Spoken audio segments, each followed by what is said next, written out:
প্রিয় বন্ধুরা, তোমাদের আজ একটি ভারী সুন্দর গল্প শোনাবো। তো চলো শোনা যাক।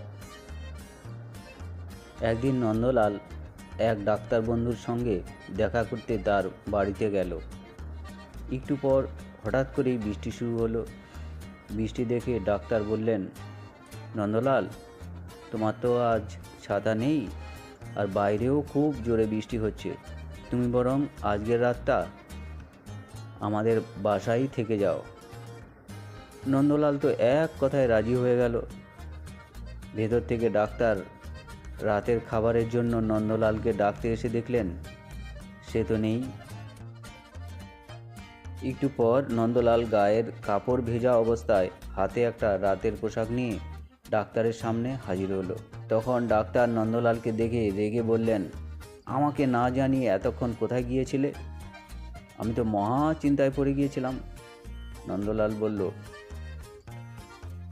মহাশয়, আমি যে বৃষ্টির কারণে আজকের রাতটা আপনার বাসায় থাকব সে কথাটি আমার বাড়িতে বলতে গিয়েছিলাম, আর সেই সঙ্গে রাতের একটা পোশাকও নিয়ে এলাম।